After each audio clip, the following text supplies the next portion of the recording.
Boa noite a todos, bem-vindos ao Seara. Boa noite aos internautas que estão nos vendo através da TV Cical e seus parceiros através do YouTube. Hoje foi a montagem das cestas básicas dos nossos idosos. Estamos agora com 87, desencarnaram 2 nesse mês agora. Então, eu estou com dificuldade no açúcar, tá? É o que eu tenho mais dificuldade. Então, estou precisando de farinha de mandioca, leite integral, arroz, o açúcar, o macarrão, café, bolachas salgadas e doces, pacote de 400 gramas, farinha de milho, sabonete e creme dental.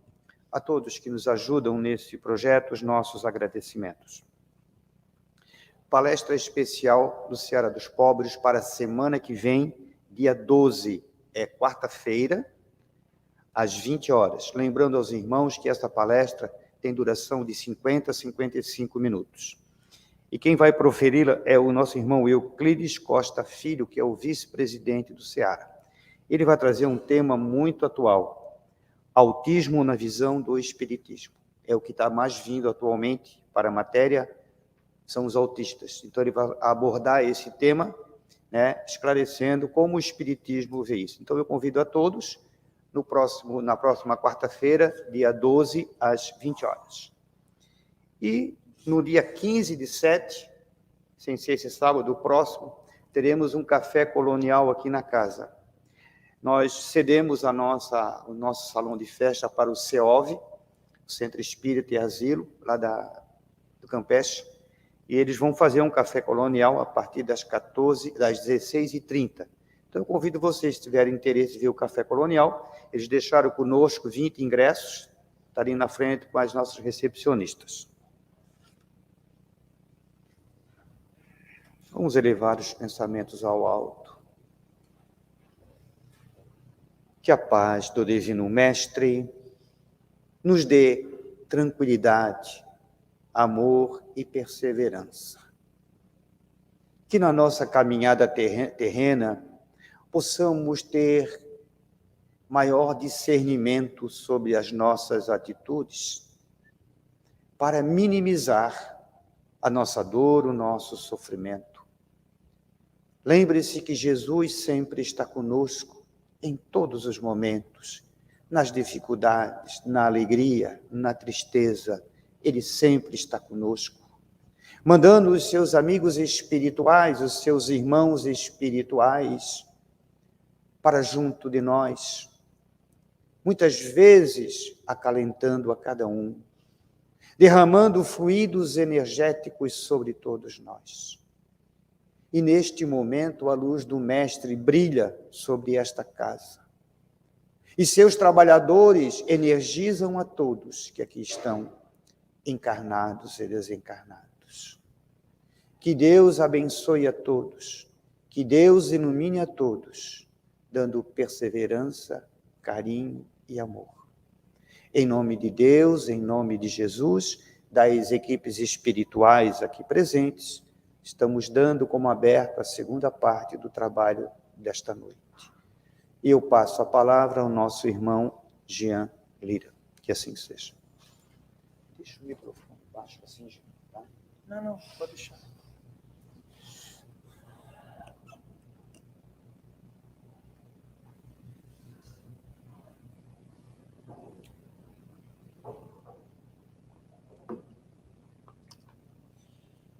Boa noite, meus irmãos. Boa noite aos irmãos que nos acompanham pelas redes sociais, através de todos os tipos de mídia que hoje nos possibilitam alcançar o maior número de cristãos, de pessoas necessitadas, de criaturas que estão em busca de uma palavra de consolo, de uma orientação e que tenha alguma simpatia com a doutrina espírita, essa doutrina que nós abraçamos. Vai ser pior. Vai dar microfonia. Tá? Eu não precisa baixar muito não, porque eu vou me controlar hoje, prometo. Eu andei ganhando puxão de orelha aí do meu mentor. Eu e meu mentor, a gente se dá muito bem, né? Aí ele disse, eu sou boca mole, tu não vai ter voz até o fim da tua vida. Então a gente tem que cuidar para ter voz até quando chegar lá, tá? Mas eu vou tentar me controlar um pouco mais. Mas eu creio que tá bom assim, né, gente? O microfone tá bom. Bom, eu gostaria de iniciar como uma forma de introduzir a nossa proposta de conversa para a noite de hoje, primeiramente, deixando claro aos meus irmãos algo que não deveria ser nenhuma novidade.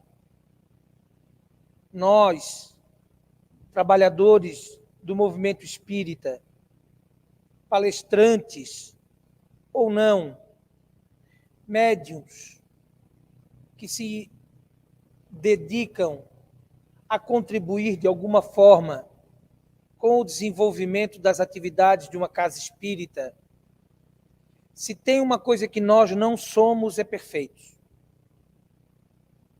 Porque muitas vezes as pessoas, ao nos assistirem e por nós falarmos verdades que são extraídas de uma doutrina que ela sim é perfeita, mas são informações que são extraídas dos livros e são muitas vezes por nós traduzidas e externadas, muitas vezes as pessoas podem acreditar, ter a ilusão de que todos os trabalhadores ou palestrantes ou médiuns são espíritos da envergadura de um Chico Xavier ou de um Divaldo Pereira Franco. Nós não somos. E eu começo fazendo essa meia-culpa, fazendo quase que uma confissão, que realmente eu sou uma criatura imperfeita, tenho muitos defeitos. Porque na semana passada, no meu ambiente de trabalho, eu fui questionado sobre uma situação lá, uma pessoa requerendo seus direitos, e eu informei que ela não tinha direito. E a pessoa disse, mas tu és palestrante espírita, como tu podes me dizer não? E aquilo me deixou tão ruim, e eu senti naquela hora que realmente eu sou imperfeito. Aquela hora, sabe, que você é fechado no trânsito e não dá tempo para reagir, não dá tempo para raciocinar, e eu levei essa fechada. E essa é a primeira palestra depois daquilo. Então, a gente tem que ter consciência que nós aqui na frente não somos professores, nós não estamos obrigando ninguém a fazer absolutamente nada. A nossa proposta é somente emprestar a fala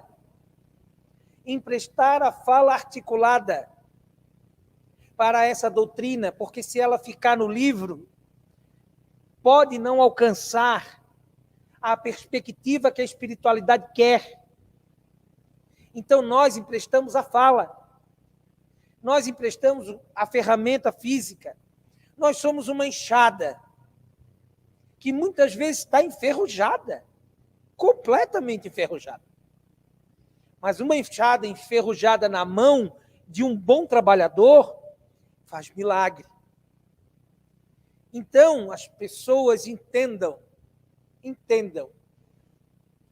que a gente vai errar, que a gente pode falar alguma coisa aqui que fira a sensibilidade dos irmãos, que às vezes nós falamos com o nosso pensamento, nós embutimos a carga, o peso daquilo que muitas vezes nós acreditamos, e podemos estar equivocados. Principalmente quando nós fugimos da essência da doutrina. Se fugir do livro e falar o achismo, a gente erra. Então, eu vou procurar me fixar efetivamente no Sermão da Montanha, que é a proposta, o tema da noite de hoje, conversar com vocês sobre o Sermão da Montanha. E deixar bem claro que a palestra, gente, nós aqui na frente, nós somos intuídos. Por isso o médium tem que ter muito cuidado. O médium precisa passar pelo crivo da razão. O primeiro a escutar a palestra é primeiro para mim. A palestra que eu estou fazendo é para mim. Eu ouço primeiro. Posso não ouvir de forma articulada, não ouvir diretamente a palavra, a voz do Espírito, mas intuitivamente o Espírito descarrega, como que um basculante, como um caminhão caçamba, ele descarrega as informações em mim e eu preciso ter a responsabilidade, preciso ter a paciência, a calma e a técnica para articular tudo isso, arrumar tudo isso, dar uma ajeitadinha e oferecer. Oferecer talvez não um banquete, que obviamente seria pretensão demais da minha parte acreditar que ofereço a vocês um banquete, mas um feijãozinho com arroz e um ovinho estralado, maravilha, né? Gema mole, gordo termina falando em comida, não adianta. Isso eu tenho certeza que sou capaz. Tá, gente? Então, conto com a caridade de vocês hoje. A caridade, o amor, para a gente desempenhar o trabalho, o papel. Tá? E vamos ao tema, que a proposta é falar sobre o Sermão do Monte, o Sermão da Montanha, as bem-aventuranças. Mahatma Gandhi. E vejam bem, gente, eu sei que tem muitas pessoas intelectualizadas sentadas nas plateias espíritas. E nós, expositores, temos que começar a ter certo cuidado. Quando a gente usa o nome de alguém, nós não estamos endeusando. Eu sei que tem um monte de coisas, falam-se um monte de coisas das personalidades do mundo, daqueles que são reconhecidos como personalidades. Gandhi, Martin Luther King, me fugiu o nome lá, o presidente da África, Madre Teresa, Mandela. Eu sei, gente, que tem várias versões. Não me importa isso. Não estou julgando a criatura aqui. Me interessa saber do que pode ser extraído de bom daquilo que determinadas personalidades falaram. Tem gente que critica e fala mal até da figura do Cristo. Então, a gente respeita a opinião de todos, mas nós não vamos aqui endeusar ninguém. Mahatma Gandhi, ele foi um pacifista. Ok. Ele foi alguém que lutou contra o império, a força bruta, sem levantar sequer uma arma. Ele foi um revolucionário ao tempo dele. Ok. Na Índia. E, obviamente, ele não era cristão. Na Índia, a crença mais comum, creio eu, é o hindu. E ele, certa oportunidade, ele manifestou-se numa plateia onde havia alguns repórteres, enfim, ele era uma pessoa famosa. E ele disse o seguinte, que se um dia a humanidade perdesse todas as suas obras literárias, se perdesse todos os seus livros, se não fossem todas destruídas, todas as bibliotecas do mundo, e só sobrasse o Sermão da Montanha, a humanidade nada teria perdido. Vejam, ele não era cristão. Ali um repórter ousado, maledicente, fez a seguinte pergunta a ele. Na opinião dele, o que deveria ser feito para a implementação do cristianismo na Índia? óbvio que você perguntar para alguém que segue outra vertente religiosa o que deveria ser feito para a implementação do cristianismo, é óbvio que não soa bem, não é de bom tom.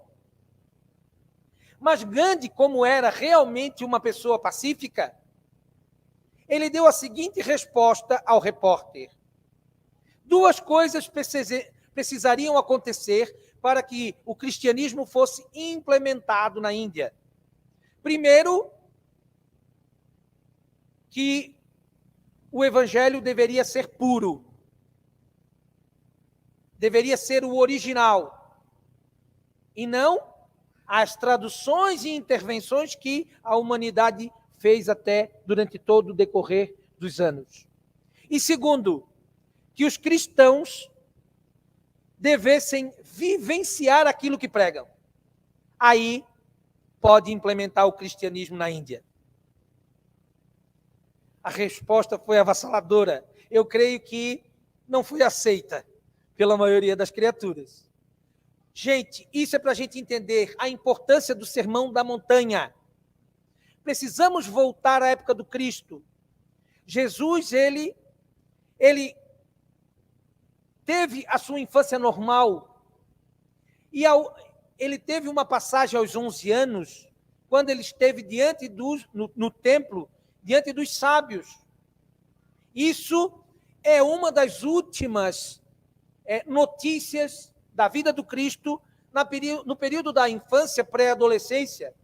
E depois só vai ter-se notícia novamente quando ele, com os 30 anos, parte para o seu apostolado. Então, ele trabalhou 3 anos, dos 30 aos 33, quando foi crucificado. Mas quando ele parte, quando ele sai para buscar, para implementar o reino de Deus na terra, que era a sua missão, ele convida aproximadamente cerca de 72 pessoas. Os seus discípulos, aqueles que ele convida para vir trabalhar na obra.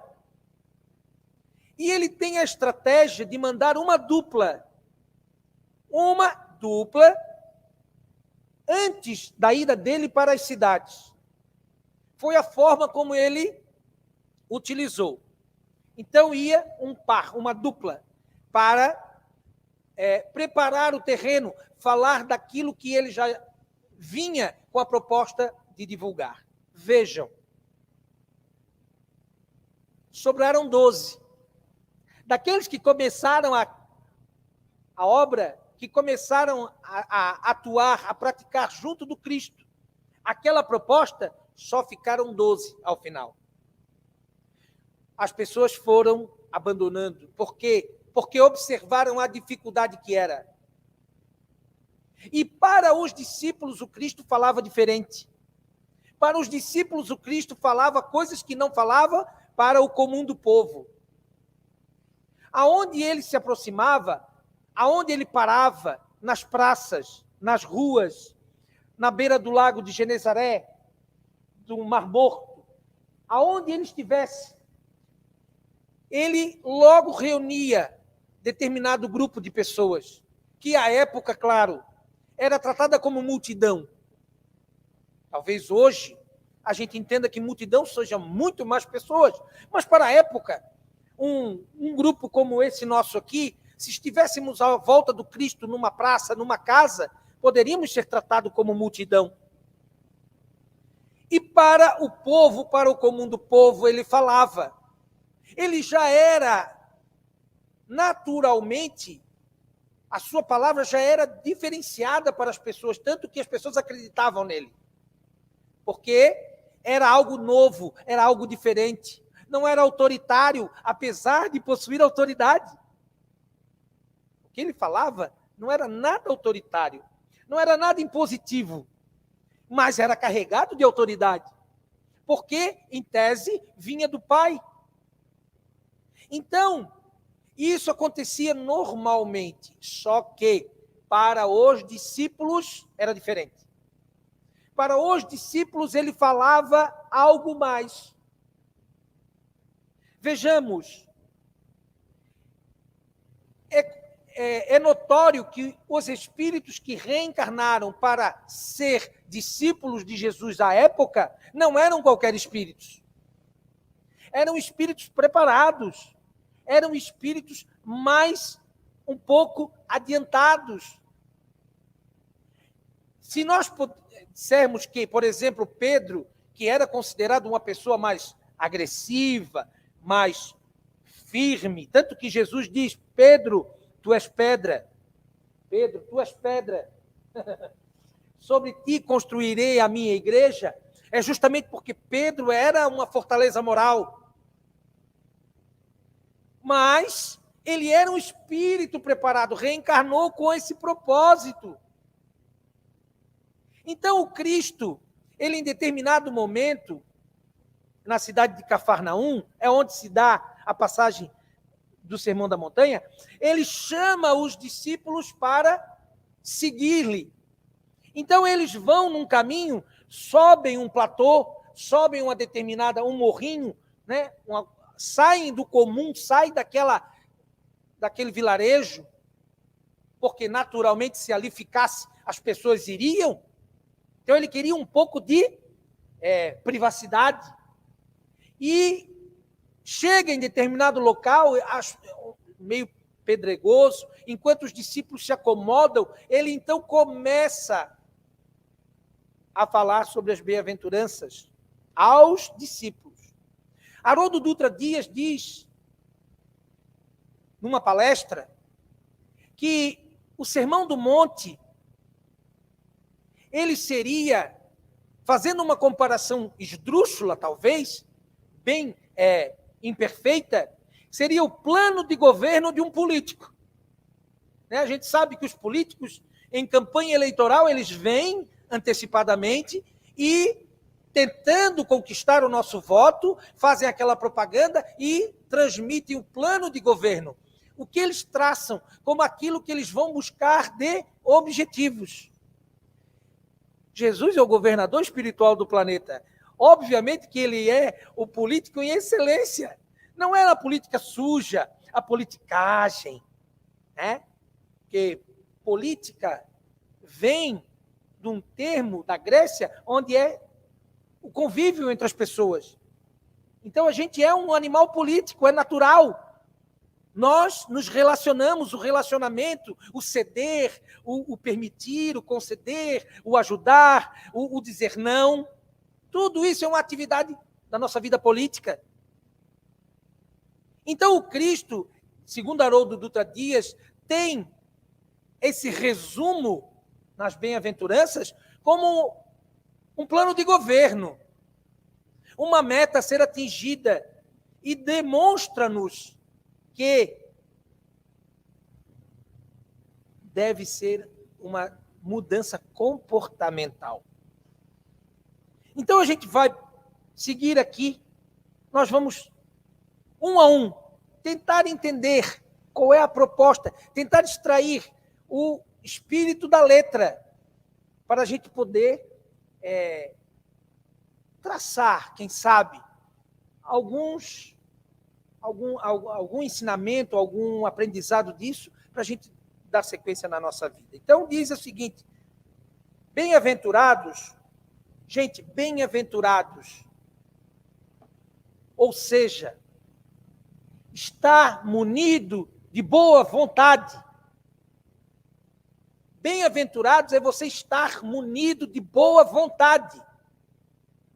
Não é ser escolhido. Bem-aventurados só são aqueles que são religiosos. Só são aqueles que seguem a doutrina espírita. Não. Bem-aventurado é todo aquele que faz alguma coisa no campo do bem. É munido de boa vontade. Então, bem-aventurados os pobres de espírito, porque deles é o reino dos céus. E quando a gente fala pobres de espírito, será que são os pobres da questão financeira, os pobres da matéria? Porque a gente já ouviu também uma passagem dizendo que é mais fácil o camelo passar pelo buraco da agulha do que um rico entrar no reino dos céus. E aí, associada a essa bem-aventurança, bem-aventurados os pobres de espírito, então será que bem-aventurados são os pobres? São aqueles que passam necessidade, os que passam fome. Porque deles é o reino dos céus. Vejam, não é o céu. Então já cai por terra a ideia de céu, inferno e purgatório. É o reino dos céus, o reinado, ou seja, aonde reina a vontade de Deus. E aonde vai ser esse reinado futuramente? Será um local específico? Será lá no céu? Será aqui olhando para cima? Será olhando para essa lua maravilhosa que quem tiver condição de olhar por essa janela, eu acho que talvez ela já subiu. Mas ela está, como dizia minha ex-sogra, e sogra não existe ex, né? Mas ela, eu não sei, até não entendo por que ela dizia isso, mas ela dizia que a lua está redonda feita um tamanco. Não sei por que o tamanco é redondo, mas eu só ria. Coisa de manezinho, né? Mas se a gente olhar para a lua, será que o céu é na lua? Ou é depois da lua? Ou é depois do sol? O reino dos céus, futuramente para nós, é um estado da alma, um estado de espírito. É onde vai reinar em você a paz. A proposta toda do Sermão do Monte é o reinado da paz. É onde nós vamos conquistar essa tranquilidade perene, onde nós não vamos mais ter a necessidade de se engalfinhar uns com os outros e conosco mesmo, porque nós vivemos em luta constante contra nós mesmos. É natural, porque somos criaturas imperfeitas. Estamos a caminho do reino dos céus. O reinado dos céus é quando você estará em plena paz. Ainda falta, né, gente? Falta um pouquinho. Então, será que é a pobreza?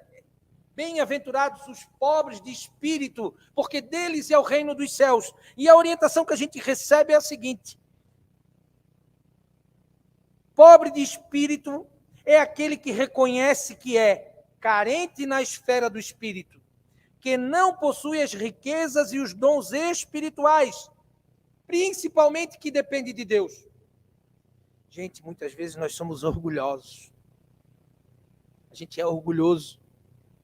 Principalmente agora que nós estamos tendo acesso à informação, acesso ao aprendizado. Muitas vezes a gente acha que a gente já conquistou tudo. Ah, não, eu já tenho um anel de doutorado no dedo, eu já tenho uma formação universitária, eu já tenho um bom trabalho, eu já tenho uma casa, eu já tenho 2 casas, eu tenho carro, eu tenho isso, eu tenho aquilo, eu falo inglês, eu toco um instrumento, eu sou músico, eu sou isso, eu sou aquilo. E a gente acha, então, não precisa de mais nada.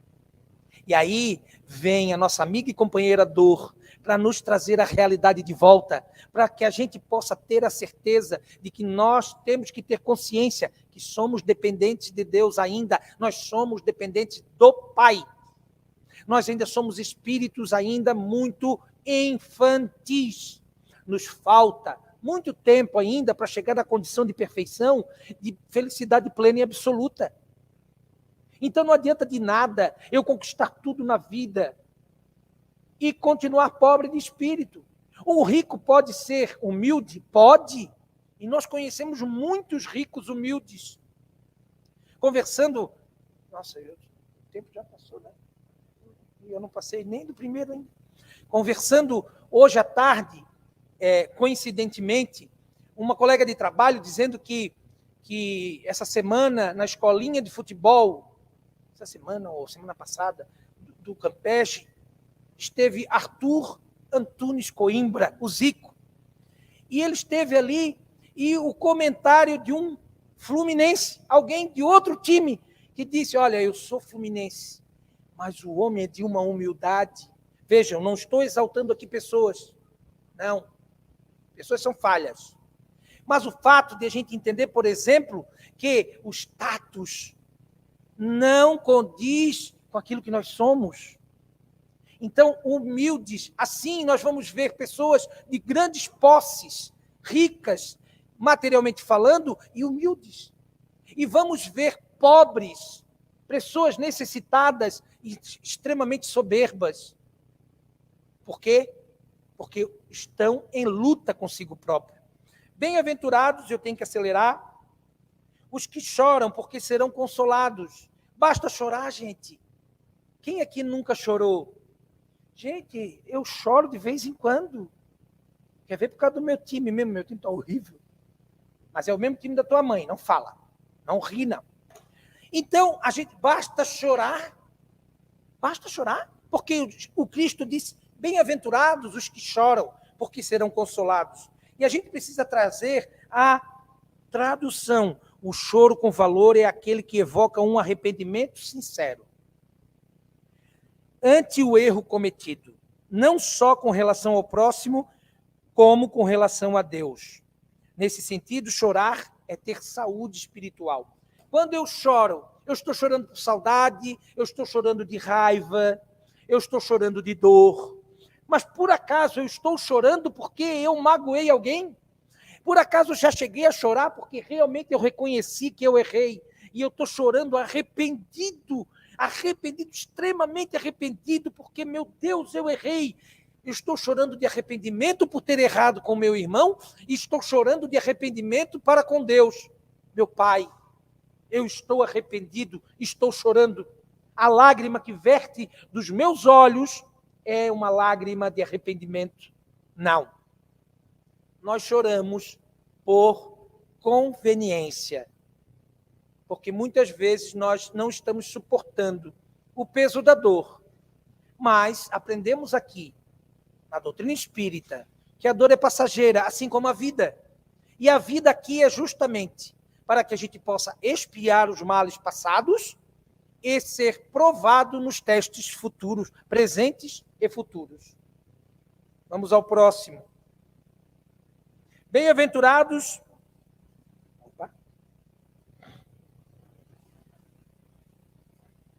Bem-aventurados aqueles que são brandos e pacíficos, porque herdarão a terra. Então, basta você pensar o seguinte, nós somos brandos e pacíficos. Nós vamos, então, herdar a terra vai sobrar para nós. Então, todos aqueles que são violentos, são agressivos, esses não têm direito. Mas se você observar bem, se seguíssemos esse raciocínio, nós não conseguiríamos compreender, porque, por enquanto, quem está ganhando são eles. Violência, agressividade, né? Marginalidade. O que é marginal? É aquele que anda à margem da lei. Esses estão dominando o terreno e nós estamos cada vez mais amedrontados. Então, aonde está justamente essa condição de mansuetude, né?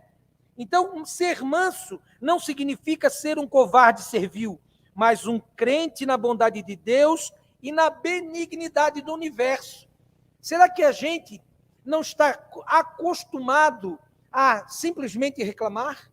Tudo dá errado, tudo não presta, o mundo está ruim, o país está um desespero, o meu candidato perdeu, ou o meu candidato ganhou, e a gente está nessa briga. Será que a gente não está analisando somente com a visão passageira, materialista, esquecendo essa visão mais onisciente que Deus tem para a nossa existência? Então, essa mansuetude é nós termos a tranquilidade diante dessas realidades. Eu ser manso, eu ter calma, assim, opa, peraí, calma lá, está acontecendo tal coisa, reflete, pensa, raciocina, não saia atirando contra os espíritos obsessores, porque é muito comum a gente dizer, eu estou perseguido, e somos perseguidos mesmo, não vou mentir, nós somos perseguidos, mas essa perseguição desses espíritos que não têm noção, não têm esclarecimento, muitas das vezes, ou na maioria delas, são no sentido de nos trazer de volta ao caminho. Sabe aquele cão do bom pastor, o pastor das ovelhas? O pastor das ovelhas, ele tem duas ferramentas, ele tem o cajado, e todo mundo pensa que o cajado, pelo menos eu pensava, né? Que o cajado do pastor era para ele se apoiar. Não. O cajado, que é grande e tem aquela ponta curva, é para ele dar uma bordoada na ovelha, pegar ela pelo pescoço e trazer de volta. Que ela está saindo do rebanho, do caminho.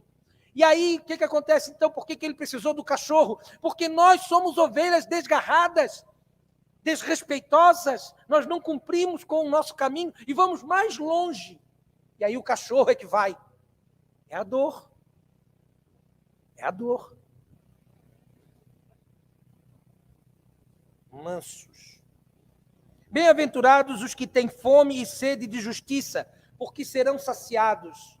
Ah, então a gente pensa, eu sou uma pessoa injustiçada, serei saciado. Por quê? Porque alguma coisa aconteceu de errado na minha vida. Eu tive problema no trabalho. Já vou terminar, tá? 5 minutinhos, 5 só. Pode? Então, eu tive esse problema.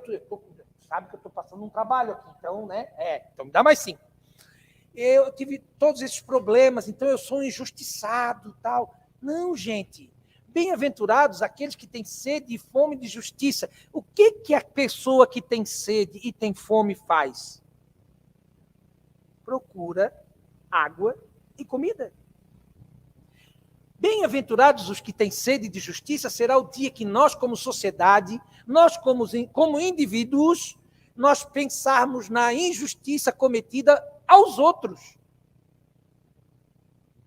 Será quando nós tivermos uma vida de correção, de conduta, e nos preocuparmos em fazer as coisas certas para o outro, e não para nós.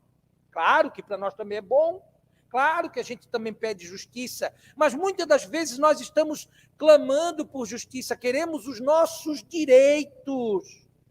É muito fácil falar, eu tenho direito. E os teus deveres? Onde é que estão os teus deveres? Onde é que está o teu comportamento no sentido de te melhorar? São coisas muito banais, eu sei, exemplozinhos chavões, banais do dia a dia. Mas será que eu estou tendo a consciência de ceder o lugar numa fila? Amparar um mais velho, um idoso? Será que eu estou parando na faixa de pedestres? Ao estacionar o meu veículo, eu estaciono mais perto da onde eu vou, porque eu tenho interesse de chegar perto mais rápido e, principalmente, sair mais cedo? Ou eu faço como aquele exemplo da fábrica no Japão, eu estaciono lá na última vaga. Por quê? Foi perguntado para o japonês, por que tu bota o carro lá na última vaga? Se a porta do trabalho é aqui. Eu boto lá porque eu cheguei cedo. E eu sei que na última hora vai chegar alguém que vai estar atrasado. E essa vaga na porta vai ser para ele. Será que eu faço isso?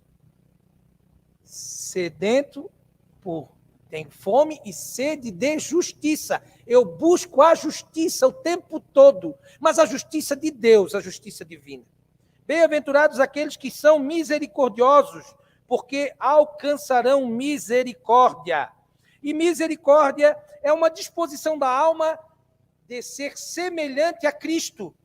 Ao encarar amigos, misericordioso é aquele que é semelhante a Jesus ao encarar os amigos.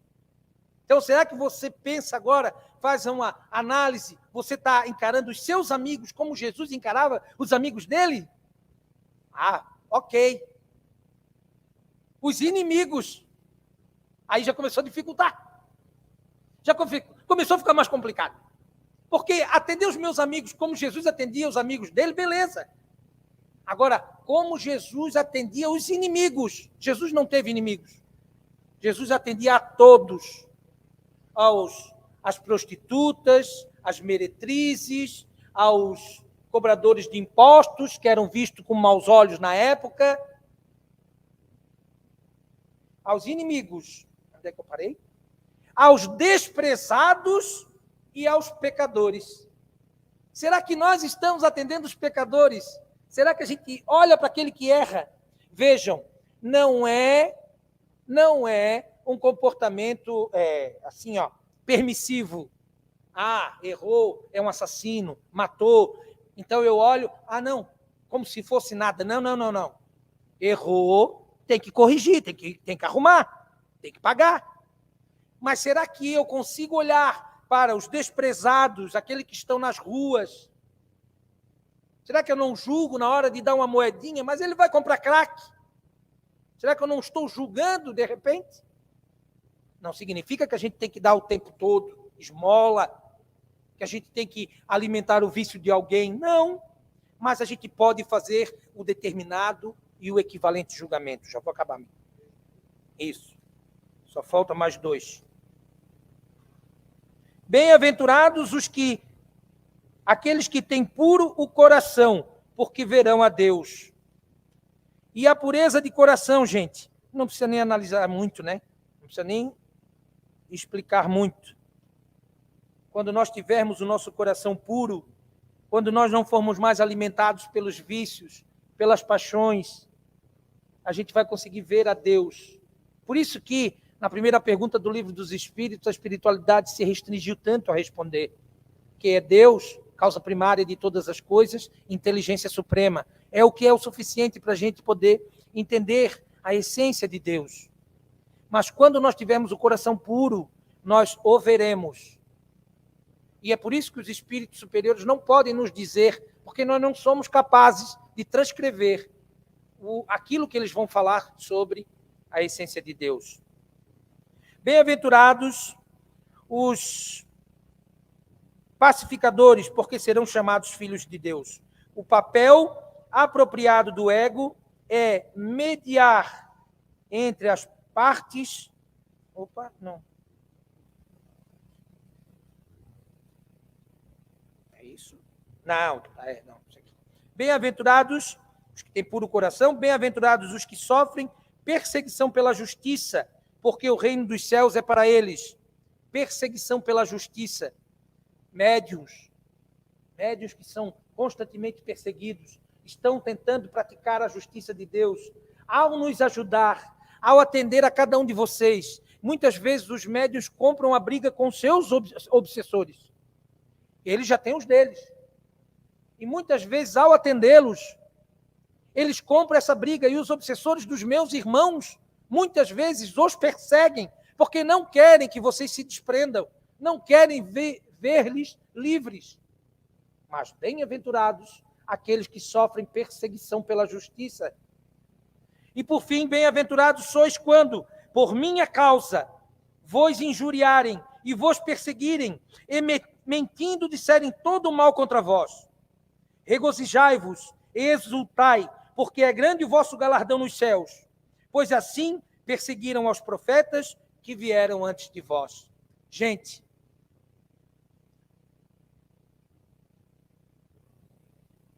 que as bem-aventuranças sirvam para nós como roteiro de vida. Que a gente possa, de vez em quando, dar uma lidinha para relembrá-las. Agradeço a todos a caridosa bondade de hoje de terem me contribuído através das vossas energias, do vosso pensamento. Agradeço a casa. Agradeço a todos que estão em casa. Que Deus os ilumine. Que nós possamos continuar tentando trabalhar na seara do bem para a gente progredir juntos e, quem sabe, um dia chegar no plano espiritual em uma condição melhor. Voltem para os seus lares, com muita paz, com muito amor, com o sentimento do dever cumprido e que a gente se encontre no dia de amanhã, mais uma vez, nessa seara. Muito obrigado, gente.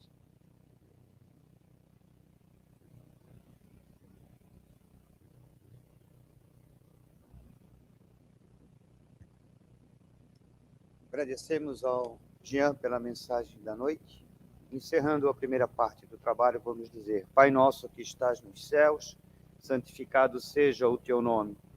Venha a nós ao teu reino e seja feita a tua vontade, assim na terra como é feita nos céus.